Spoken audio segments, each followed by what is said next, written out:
Okay guys, तो यहाँ पर हमारे पास एक सजेस्टेड है, साइकोमेट्री का सजेस्टेड है। ये एक सजेस्टेड की पीडीएफ थे, पीडीएफ आई हुई थी कहीं से, पता नहीं क्या आया था, कुछ था। तो यहाँ पर क्वेश्चन 10 है साइकोमेट्री का। कह रहा है जीरो, डायग्राम नहीं गिवन, 0.2 kg ड्राई एयर, ये ड्राई एयर याद रखना चाहिए, पर सेकंड ड्राई एयर का फ्लो रेट है, ऑफ मॉइस्ट एयर, मतलब एक एयर है जिसके अंदर पहले से ह्यूमिडिटी है, उसमें से जो सिर्फ ड्राई एयर का मास दिया हुआ है। पूरा सवाल ड्राई एयर की फॉर्म में सॉल्व हो रहा है, तो आपको मॉइस्चर और वाटर मांगा हुआ नहीं है, वाटर वेपर की जरूरत नहीं है, ठीक है। 0.2 kg of dry air at 45 degree dry bulb and 10% relative humidity is mixed with 0.3 kg of moist air at 25 degree and a humidity ratio of this in a mixing chamber। अब सबसे पहले क्या हो रहा है, अपने डायग्राम बनानी है, सही है। डायग्राम आपको बनानी आनी चाहिए। सबसे पहले ये पॉइंट 1 है, पॉइंट 1 से एक एयर आ रही है जिसका मास फ्लो रेट ये रहा, ड्राई बल्ब ये रहा, रिलेटिव ह्यूमिडिटी ये रही, ठीक है। और फिर क्या हो रही है, मिक्सिंग हो रही है। मिक्सिंग का मतलब होता है कि वाटर स्प्रे, हमेशा याद रखो ये जैसे मिक्सिंग होती है वाटर स्प्रे होता है। और भी तरीका हो सकता है, लेकिन पहले क्या हो रहा है, वाटर स्प्रे हो रहा है। वाटर स्प्रे से क्या क्या अंदर जा रहा है, देखो अगर सादा वाटर स्प्रे होगा सेम टेम्परेचर पे तो ह्यूमिडिफिकेशन कहलाएगी। अगर जो यहाँ से नीचे से जो आप भेज रहे हो, लेट से इसको हम पॉइंट बोलेंगे ए, पॉइंट नंबर ए, सही है। जो नीचे से आप भेज रहे हो ये आपको पॉइंट 1 है, स्टेट 1 है। ये स्टेट नहीं है, ये आपका पानी का वो है, टेम्परेचर वगैरह, स्टेट नहीं है। ये स्टेट 1 है, ये सिर्फ पॉइंट पॉइंट है आपका।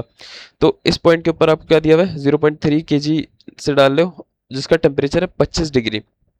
आने वाली एयर थी 45 की, इसका टेम्परेचर है 25। इसका मतलब कि आप टेम्परेचर गिरा रहे हो, इसका मतलब कूलिंग कर रहे हो। तो पहली चीज़ तो आप कर रहे हो कूलिंग, दूसरी चीज़ आप क्या कर रहे हो कि इस क्या वाटर का स्प्रे कर रहे हो, पानी फेंक रहे हो, मास बढ़ा रहे हो, तो इसका मतलब ह्यूमिडिफिकेशन कर रहे हो आप, ह्यूमिडिफिकेशन। तो ये है कूलिंग, ह्यूमिडिफिकेशन हो रही है यहाँ पे, ठीक है। एंड ह्यूमिडिटी रेशियो आपको ओमेगा की वैल्यू दे दी है in an adiabatic mixing chamber. तो यहाँ पर आपको टेम्परेचर गिवन है, ओमेगा गिवन है, मास फ्लो रेट गिवन है, ठीक है। उसके बाद क्या हो रहा है, आफ्टर मिक्सिंग, मतलब ये एक स्टेट बन गई है। तो आपने एक स्टेट क्या बनानी है, स्टेट नंबर 2 होनी चाहिए आपकी आफ्टर मिक्सिंग, सही है। ये आपकी स्टेट नंबर 2 होनी चाहिए। मिक्सिंग के बाद क्या हो रहा है भाई, air is heated to a final temperature of 40। तो यहाँ पर जो टेम्परेचर है वो कितना है, 40, और आपको एयर हीटर लगा हुआ है यहाँ पे, वो हीट कर रहा है, तो यहाँ पे क्यू इन होगा। और याद रखना सिर्फ हीटर का मतलब क्या है, सेंसिबल हीटिंग। सेंसिबल हीटिंग का मतलब पता है क्या होता है, इसका मतलब होता है कि इससे पहले वाला जो ओमेगा है वो बराबर होगा ओमेगा 3 के। ये मैं अभी प्रूफ कर देता हूँ। और आपकी जो लाइन है साइकोमेट्रिक वो स्ट्रेट बनेगी। ये कुछ हिंट्स होती हैं जो आपको गिवन होती है ना, वो find the heat transfer rate, क्यों मालूम करना है, in the heater relative humidity of air, यहाँ की रिलेटिव ह्यूमिडिटी मालूम करनी है।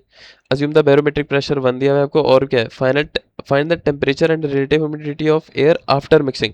स्टेट 2 की आपको टेम्परेचर और रिलेटिव ह्यूमिडिटी मालूम करनी है, ठीक है। तो इस तरह आपको पता चलने से कि कितनी स्टेट बन रही है आपकी और क्या पॉइंट है। क्या आप कंट्रोल वॉल्यूम ले सकते हो, एक कंट्रोल वॉल्यूम इसको ले सकते हो, एक कंट्रोल वॉल्यूम इसको ले सकते हो, तो सवाल सॉल्यूशन की तरफ जाता है। तो ये हमारे पास सॉल्यूशन है। अब सबसे पहले आपने डायग्राम बना ली, स्टेट 1 का सामान लिख दिया सारा, पॉइंट का सामान लिख दिया, स्टेट 2 का कुछ भी नहीं पता आपको, स्टेट 3 का सिर्फ टेम्परेचर पता है, यहाँ से क्यू इन हो रहा है, ठीक है। सबसे पहले आपने यहाँ पर सर की तरह स्टेट्स लिख दी। ड्राई बल्ब टेम्परेचर आपको पता है, रिलेटिव ह्यूमिडिटी पता है, ओमेगा पता है, इंथैल्पी नहीं पता था स्टेट 1 की। तो आप यहाँ पर जाओगे, आपके पास क्या आ रहा है, 45 degree dry bulb, 10% humidity. 45 degree dry bulb में मैं जाऊँगा, 45 डिग्री ड्राई बल्ब, और 10 मेरी ह्यूमिडिटी ये रही, रिलेटिव ह्यूमिडिटी। ये मेरा पहला वाला पॉइंट है, ये मेरा पॉइंट नंबर क्या है, स्टेट नंबर 1 है। स्टेट नंबर 1 पे ह्यूमिडिटी कितनी है, 0.006, और एंथैल्पी कितनी है, मैं यहाँ से सीधा जाऊँगा तो मुझे एंथैल्पी मिलेगी तकरीबन, ये रही, ये मिली तकरीबन 61 है। मैं फिर से देखता हूँ यहाँ से, तकरीबन मैं जा रहा हूँ, एंथैल्पी 61 या 62 है। तो मैंने यहाँ पर एंथैल्पी लिख दी 61, और अपने ओमेगा लिख दिया 0.006। सारी चीज़ें मुझे स्टेट 1 की पता चल गई। अब मसला ये है कि मैं स्टेट 2 का मुझे कुछ भी नहीं पता, लेकिन ये है कि मैं जो ये वाला पॉइंट है, ये पॉइंट स्टेट जो है, यहाँ पर मुझे टेम्परेचर पता है तो मैंने टेम्परेचर लिख दिया। मुझे ह्यूमिडिटी ओमेगा पता था, ओमेगा पता। जब दो चीज़ें पता है तो आप इसको प्लॉट कर सकते हो। कैसे कर सकते हो, आप 25 डिग्री आपको टेम्परेचर दिया है, 25 डिग्री आपको टेम्परेचर दिया हुआ है, और ओमेगा कितना था, 0.018, तो 18 ये रहा आपका ओमेगा। ये आ गया, ये आ गया। ये आपका कौन सा पॉइंट है, ये आपका स्टेट, ये आपका पॉइंट नंबर ए है, सही है। तो यहाँ पर आप एंथैल्पी निकाल सकते हो, यहाँ ऊपर जाओगे तकरीबन तकरीबन 72 73 आ रही है। तो आपने यहाँ पर 71 इसकी एंथैल्पी लिख दी, जो भी आ रही होगी साइकोमेट्रिक से।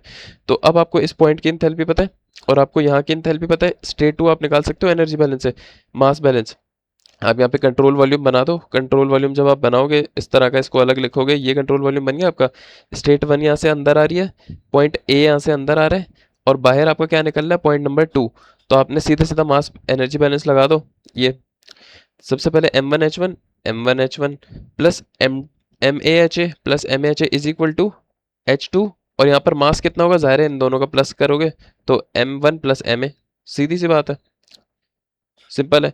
आपको ये भी पता है, ये भी पता है, ये भी पता है, ये भी पता है। एंथैल्पी आपने अभी ऊपर निकाली, अभी ऊपर निकाली, यहाँ से H2 आ जाएगी, तो स्टेट नंबर 2 की एंथैल्पी आ गई आपके पास।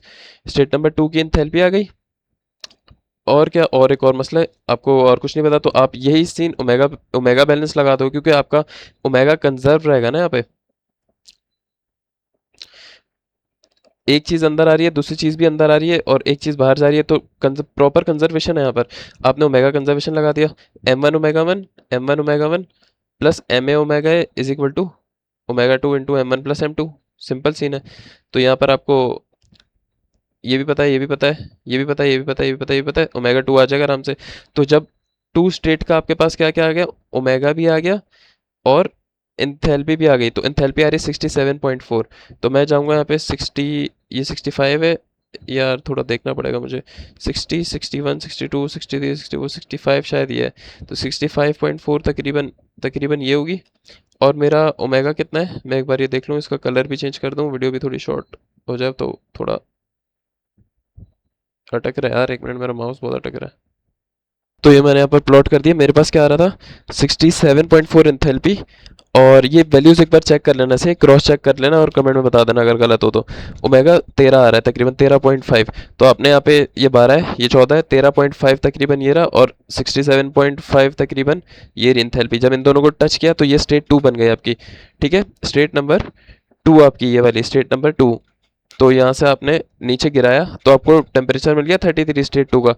और इसी तरह आपने यहाँ पर रिलेटिव ह्यूमिडिटी ये 40 है, ये 50 है, तकरीबन 45 43 आ रही है ये रिलेटिव ह्यूमिडिटी। तो कितनी आ रही है आपके पास, तकरीबन 42। ठीक है, परफेक्ट है, स्टेट 2 पता चल गई, नाइस हो गया। स्टेट 3 में आपको पता है कि अब कंट्रोल वॉल्यूम अगला लिया, ये ले लिया कंट्रोल वॉल्यूम। यहाँ से आ रहा है, यहाँ से आ रहा है, यहाँ से बाहर जा रहा है, सेंसिबल हीटिंग हो रही है। सेंसिबल हीटिंग में ओमेगा ओमेगा बराबर कैसे होता है मैं बताता हूँ। सेंसिबल हीटिंग में होती है कि बगैर कुछ लाइन चेंज हुई स्ट्रेट लाइन आपकी जाएगी आगे। कहाँ तक आगे जाएगी मैं बताता हूँ। यहाँ का टेम्परेचर 33 है, यहाँ का 40 है, 33 से 40 डिग्री तक स्ट्रेट लाइन ले जाओ, ये सेंसिबल हीटिंग कहलाता है। मतलब ये मेरा 40 डिग्री है ना, ये मेरा, एक मिनट, 40 डिग्री है, मैं इसको ऊपर करता हूँ, ये मेरा 40 डिग्री है, ये मेरा 40 डिग्री है, सही है। अब मैंने क्या करना है, 33 डिग्री जो मेरे पास आ रहा था स्टेट 2 से 3 तक जाना है, तो स्ट्रेट लाइन लेके जाऊंगा। ये सेंसिबल हीटिंग होके सिर्फ हीट करके 40 डिग्री पर लाना है, कुछ भी चेंज नहीं हुआ। यहाँ पे देखो ओमेगा सेम है आपका, इसको कहते हैं सेंसिबल हीटिंग। जहाँ भी सिर्फ हीटर लगा हुआ होगा तो ये कंडीशन यूज़ करोगे आप। ये आपके स्टेट 3 आ गए। तो स्टेट 3 पे आप हर चीज़ निकालो, वेट बल्ब निकालो। वेट बल्ब आपके पास तकरीबन आ रहा है 20, 30, 28 आ रहा है मेरे ख्याल से, 28 है, कितना आ रहा है यहाँ पे, ये देखो 28 आ रहा है वेट बल्ब। और अगर मैं ओमेगा की बात करूँ, ओमेगा तो सेम है आपके पास। और इंथैल्पी निकालनी है ना, तो इंथैल्पी इस पॉइंट पे आपकी आ रही है तकरीबन, यहाँ पर अगर आप आगे जाओ तो शायद 77 आ रही है, तो ये देखो 74 आ रही है। तो हर चीज़ टाइट है यार, स्टेट 3 पूरी पता चल गई। अब क्यू निकालना है, क्यू किसके बराबर होगा, H2 minus H1, H3 minus H2। तो मास, टोटल मास आएगा ना, टोटल मास स्टेट 2 में क्या मास आ रहा था, 0.5 आ रहा था। मास कितना आया, मास से 0.2 आया, यहाँ से 0.3 आया, टोटल मास 0.5 फ्लो कर रहा है ड्राई एयर का, सही है। तो आपने आगे कर दिया, आगे जाके आपके पास ये देखो H4 माइनस H4 क्यों लिखा है मैंने, H3 माइनस H2 आएगा यहाँ पे, H3 माइनस H2। दोनों की एंथैल्पी पता है आपके पास, 3.5 किलोवाट 55 आ गया। सजेस्टेड में इसका आंसर लिखा हुआ है, आंसर को क्रॉस चेक करने के लिए हमारा टेम्परेचर 33 ओके, 42 आ रहा था ये, 3.5 ओके, और 28.5 100% ओके चीज़ है। ठीक है।